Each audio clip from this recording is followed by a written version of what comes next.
The bloodiest period of Auschwitz was the summer of 1944. 435,000 shipped in, 400,000 murdered immediately.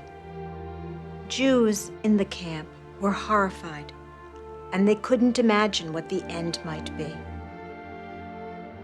One of these Jews was a young girl from Warsaw, recently arrived in Auschwitz Birkenau. Her name was Hanka Weizblum. The barracks she lived in at Birkenau were a far cry from the elegant apartment in which she grew up with her parents, her two older sisters, and a maid, Isabella. My mother and Isabella were seamstress par excellence. You know, they used to make pattern from newspapers.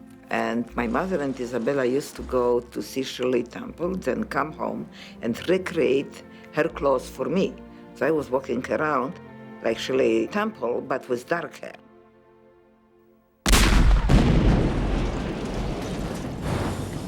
Hanka and her older sister Estusha fought alongside other young people during the Warsaw Ghetto Uprising. When the Germans put down the revolt, the girls and their parents were shipped to the notorious Majdanek concentration camp near Lublin, Poland. They never saw their parents again. The sisters were then transferred, along with other able-bodied young women, to Auschwitz-Birkenau. We were assigned to work in the munition factory, and Estusha was working in a pulver room, which means gunpowder room. There were 6 girls working in this gunpowder room. After work in the barracks to keep their spirits up, Hanka, Estusha, and a number of other girls their age formed a Zionist group. During those meetings, we were telling the girls that came from different countries that we come from Warsaw Ghetto and that the youth in the Warsaw Ghetto revolted. And we are in the same position here now, or we should do something. That if we have to die, and that's what's inevitable, then we have to die with a meaning. That if we go, some of the Germans will come with us. In the gas chambers and crematoria, the Sonderkommando agreed with this point of view. These Jews had the terrible task of hauling out the bodies of their fellow Jews after they had been gassed. A resistance group formed within the Sonderkommando to strike at the heart of the Nazi killing machine, to avenge the murder of millions of Jews, among them their parents, grandparents, siblings, and other family members. Sonderkommando began to lay plans for blowing up the gas chambers and the crematorium. To do this, they needed the cooperation of others. One of the people they went to was Rosa Rabata, who had become the informal leader of the girls working in the Union munitions factory. She devised a plan to sneak gunpowder out of the plant and recruited young women like Hanka and Estusha and Alla Gertner to be part of the scheme.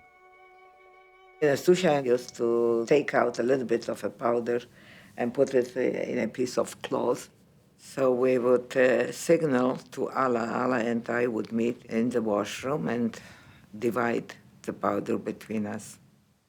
At the end of each day, with the tissue-wrapped gunpowder hidden in their underwear, the women were marched back to their barracks. It was about 3 or 4 kilometers between our factory in Auschwitz to Birkenau, where we lived. And from time to time, there were searches. So we always made sure that we were never at the beginning of the column or at the end of the column, that we're somewhere in the middle, so that when there was a search, we used to take out the powder, take it out from the Kleenex, throw it on the ground, and wipe it with our feet so that nobody could find it. If the girls were successful in getting the gunpowder back to their barracks, it would be collected at night by Rosa Rabata, who would then turn it over to the Sonderkommando. The women collected the gunpowder in this fashion for more than 3 months until there was enough to make several crude bombs.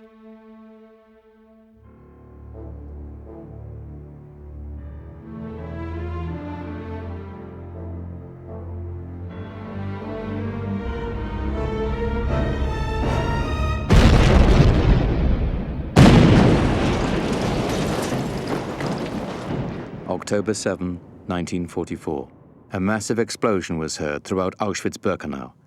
The Sonderkommando had blown up Crematorium No. 4, using the gunpowder supplied to them by the women from the Union factory. They then turned on the SS, throwing grenades, attacking them with axes, hammers, and any other weapons they could get their hands on. When it was over, several SS soldiers had been killed. Others were seriously wounded. Whilst over 200 Sonderkommando had also been killed, almost an equal amount escaped.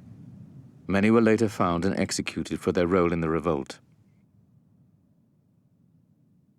The camp administration began a massive investigation to uncover the source of the explosives. The Germans found the traces of the gunpowder on the ground.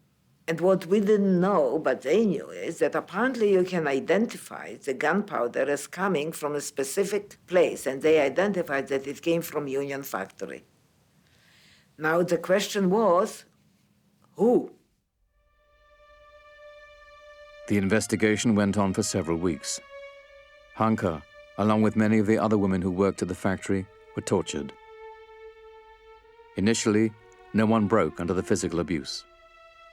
And then one woman, after a terrible beating, betrayed Allah. That led to the discovery of Rosa and Estusha's role in the revolt. The three were taken away, interrogated and tortured for days. It was clear to everyone that they were going to be executed for their role in the October 7th revolt. The fear in the barracks was that Hanke was almost certain to be betrayed soon. Marta, who had befriended the sisters, took on the role of Hanke's protector. She used a connection to keep her from harm's way by hiding her in the hospital ward at Auschwitz. Marta, the girl that saved my life, asked them to take me into the block during the execution. And I was inside while the execution was going on outside. Hanke could hear the murmur of the large crowd of inmates who had been forced to assemble outside of the hospital building to witness the hanging.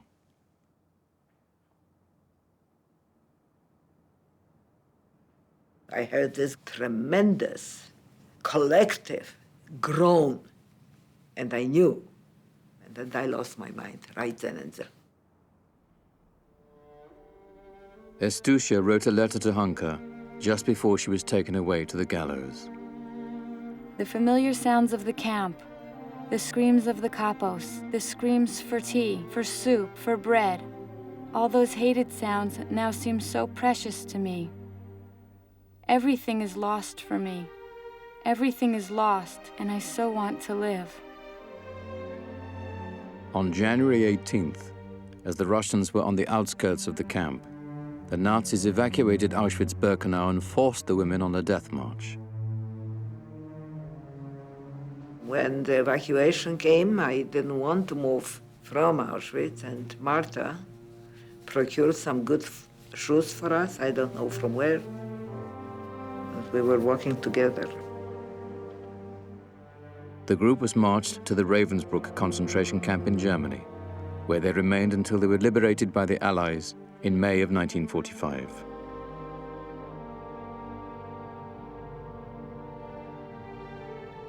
Hanke Weisblum, her sister Estusha, Rosa Rabata, and Alla Geithner could not completely stop the mass murder machine at Auschwitz-Birkenau, but they were instrumental in saving tens of thousands of Jews who would have been gassed and burned in Crematorium No. 4 during the final months of the war.